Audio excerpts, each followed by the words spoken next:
have gold! I found it! Spanish explorers in Oklahoma had a lust for gold that cooked their goose. Hello, my amazing friend, and welcome back to Okie Lore. I'm Sue Merriam. The Bible warns us in 1 Timothy 6:10 that the love of gold is the root of all kinds of evil.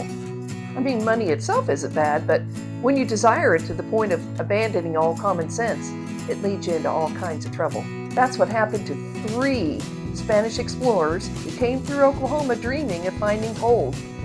They were looking for the fabled city of Quivira and expected to find gold in piles, all on the ground ready to be picked up. But that wasn't the case.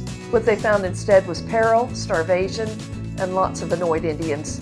Explorer number 1, Francisco de Coronado. Coronado arrived in the New World in 1535, and he was a great diplomat. He did such a great job of pacifying the Indians that eventually he was appointed the position of governor of Nueva Galicia. That's an area taking up a large portion of what is now central Mexico. While he was governor of Nueva Galicia and doing this fantastic job of pacifying the Indians, he kept hearing rumors of this fabled city of Quivira, where there were piles and piles of gold. So Coronado gathered together 300 Spaniards and 1,000 Mexican Indians and headed out looking for this fabled city of Quivira, where the buildings were covered with gold.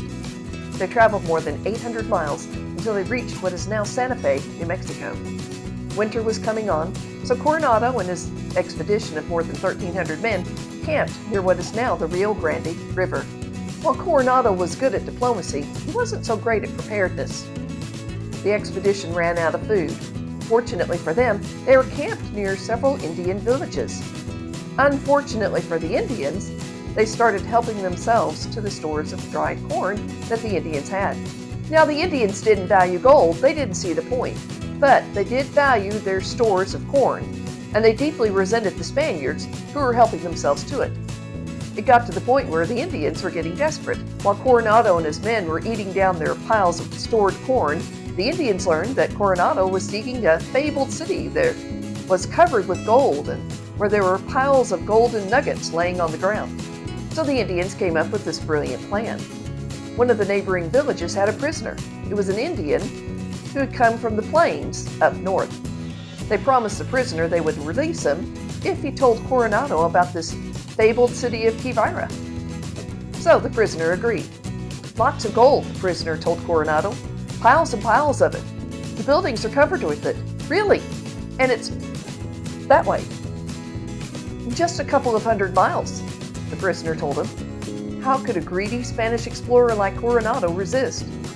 So despite the fact that Coronado's expedition of 1,300 men had faced perils and starvation, they went along with the plan. They traveled through New Mexico, up through either the Oklahoma Panhandle or through central Oklahoma, all the way up into Kansas. If you've ever traveled in this area, you know it's not the most exciting place to go through. Granted, there's the Black Mesa and the sand dunes and alabaster caverns, but Coronado and his men probably never found those. All they saw were flat land and trees. They called the place Llano Estacado, meaning staked plains.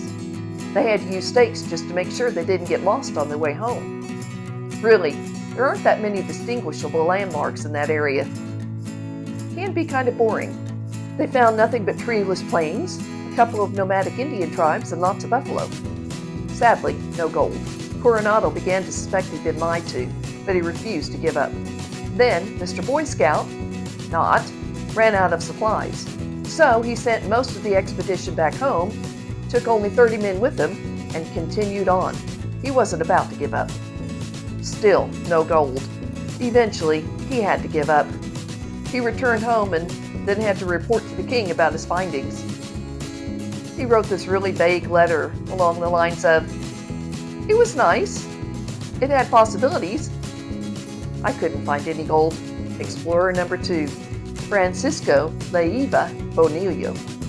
This guy looked for gold on the sly. In 1594, the governor of New Vizcaya was worried about hostile Indians in the area. He commissioned Bonilla to subdue them. Bonilla did this and then decided to reward himself by looking for gold on the sly.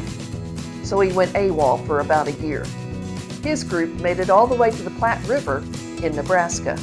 Unfortunately, he had a traitor for a lieutenant under him. One day, Juan de Humana called Bonilla into his tent, then pulled out a butcher knife and stabbed him twice. Then Humana came out of the tent and told the rest of the men that he had to kill Bonilla in self-defense by stabbing him with the butcher knife twice. Then he told the men that before he died, Bonilla had appointed Humana as next leader of the group, and they kept looking for gold. But murdering one's superior officer for a promotion is never a good idea. Humana seems to have brought a curse upon himself. Some of the Indians who had been traveling with him deserted the expedition. Then they came upon a plains tribe called the Escansakes. They later became known as the Kansas tribe or the Kaw tribe. Apparently, the Escansakes didn't like Humana's team. One night, they surrounded the expedition. They set fire to the grass all around their camp, and the Spaniards awoke in a panic and fled. The Escansakes picked them off one by one. Spaniard number 3 was Don Juan Onate. This fellow was not a nice guy. He wanted the people of Acoma Pueblo to convert to Catholicism and submit to the Spanish throne. So he sent his nephew to carry out the task. The people of Acoma were not welcoming. They attacked and killed the nephew. In response, Onate sent an army, cannons, and muskets. They killed more than 800 people in the village. What they did next was even worse. They cut off the right foot of all the remaining surviving men. People in the area are still furious about it today. Recently, a statue of Onate was set up, and some locals cut off the statue's right foot. Onate was struck by gold fever as well, and he gathered a team and set off north. He also ran into the Escansakes, but managed to make friends with them. Birds of a feather, I guess. He asked them about the location of the fabled city of Quivira, where all that gold was. "Oh yes," the Escansakes said, "we know all about that place. That way." So Onate and his expedition followed the Escansakes to a village that wasn't Quivira, although it kind of looked like it. It was actually the village of the Rayados, who would later become the Wichita Caddos. Then the Escansakes attacked the Rayados, hoping that Onate and his team would join into the fight. Onate was horrified. How would he find the fabled city if they were all dead? He objected, and that's when the Escansakes turned and attacked Onate and his expedition. Onate survived the attack and returned home, but without any gold. Thank you, my amazing friend, for watching Okie Lore. I'm Sue Marion. If you enjoyed this episode, click the like button, subscribe if you haven't, ding that notification bell, and I'll see you in the next one.